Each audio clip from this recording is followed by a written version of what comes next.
Yo, what is going on, everybody? It's your boy Gripper back here with another video for you guys today. In this video, I'm going to be explaining why I am concerned for the future of sports card collectors and the art, I guess, of collecting. So, before we get into that, I just want to apologize yet again. My voice is just absolutely messed up.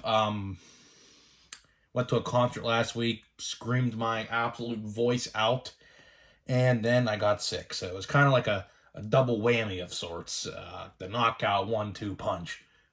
Voice is still not normal yet, so if I sound like my voice is soft, that's why. So if you need to adjust your earbuds, higher them if you need to. I shouldn't be too loud. I typically, I like to get loud and and express my true feelings, but with me being sick and my voice not being there, it's just not the right thing, I guess, for me at the moment. But nothing, I'll still make a video regardless. So today I am coming with you with some concerns that long term I think are going to be bad for the hobby of sports card collecting. I'm not just talking about baseball. This is everything. We're talking about baseball. If you collect football, if you collect basketball, if you even collect soccer, if you collect WWE, hockey, whatever. The future, I fear, is not looking good. If you guys have been living under a rock, basically, rumor has it this week, within probably the next week or so, Fanatics is going to officially announce they have bought Panini. Off the top of your head, you may be saying to yourself, is this a good thing or a bad thing? And for our sake, the consumer, it's bad.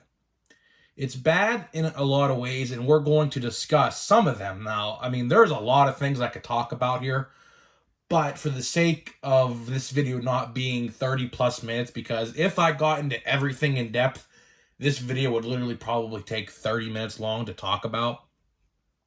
But we're just going to go over the couple things, main points really, that we as consumers have to look out for.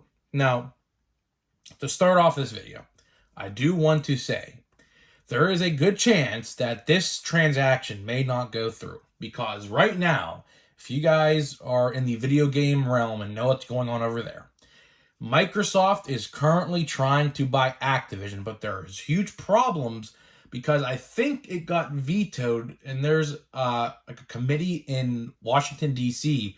who analyzes this stuff to make sure industries don't become a monopoly, right? And right now in the video game industry, there are problems going on with this transaction of Activision and Microsoft, because I think they think it will become a monopoly if they do that, and they're correct. So, to put into perspective, there's a good chance, like, if this goes to Congress, which it will, there is a committee in DC that deals with this stuff to make sure there's no monopolies in the, in the industry. There's a good chance that this may not actually happen, and like it just legally can't happen. So we will see when the time comes. But the first thing that has to happen is, I guess, Fanatics will have to make an official statement on the buyout of Panini. So that's what has to happen first. If that's happened already, insiders in the industry have claimed it already has. It's just not made public yet. Again, take that with a grain of salt, because, I mean, as far as I read, it's just keeping hush-hush, I guess, for the time being. I don't know why. Maybe they're waiting until after the baseball season's over, when Topps is quote-unquote done releasing sports cards for the year, which, I mean, if you guys know about all the delays this year, they're not going to be done releasing sports cards until probably December this year. We're probably going to have like a month break in between the last 2022 product and 2023 before 2023 Series 1 hits shelves, hopefully in February. Now, if that actually happens, we have no clue, but Typically, Series 1 comes out around Valentine's Day. I think last year or this year it came out around, I think it was February 16th.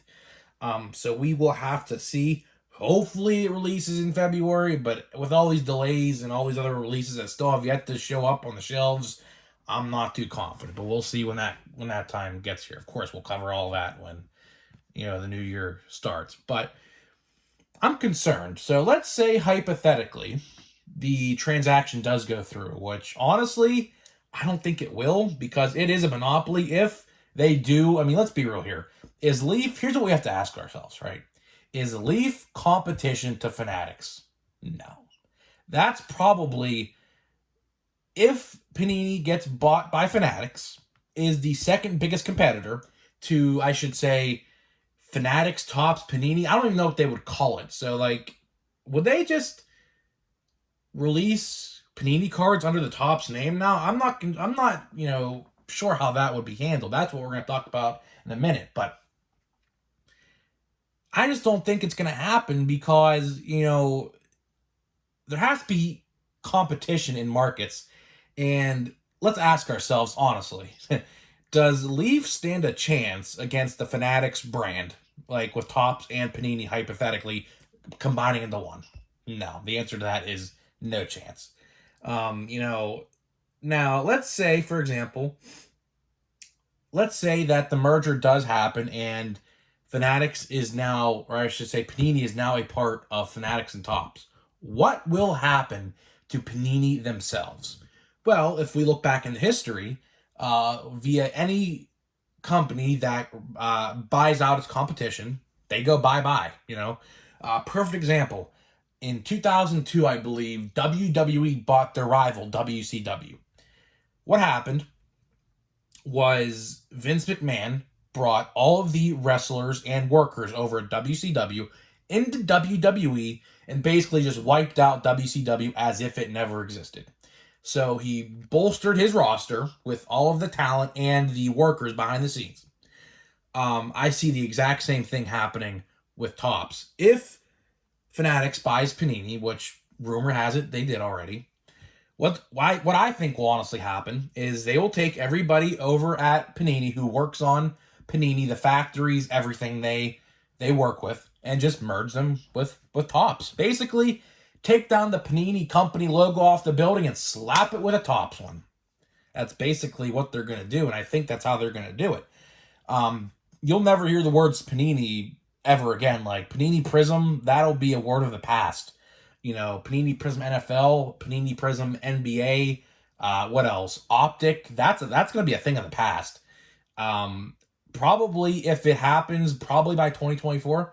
I don't know how long it takes. Activision's merger with Microsoft, I think, takes place, if acquired, I think June 1st, 2024. So I don't know how long it'll take. It will take a while because there's a lot of stuff that goes into that. But,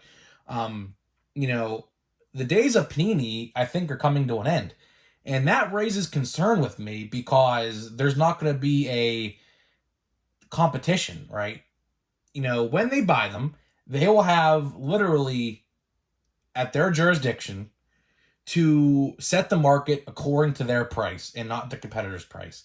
So if they want to hypothetically make a blaster box of Chrome in 2024 $45, they can do that because guess what? There's no competitor that makes their blaster boxes cheaper because guess what? There is no competition. So that's why I'm concerned. If this happens, I mean, we're in for a big price hike probably. You know how Panini likes to do $1,000 hobby boxes? I don't think that'll happen with baseball, but let's say, for example, if Topps does take over the football and basketball license, which will happen, we'll see things like NFL Chrome, let's see, NFL Archives, NFL Heritage, Stadium Club, which was a thing back in the day at the NFL cards anyways. So basically every set baseball would get, basketball and football are going to get. So, I hope that in an ideal world, blaster boxes, or I should say hobby boxes of football and basketball product would be similar priced to Topps. But I mean, I don't know. We don't know. Because my brother brought up a good point in the car the other day when we were talking about this.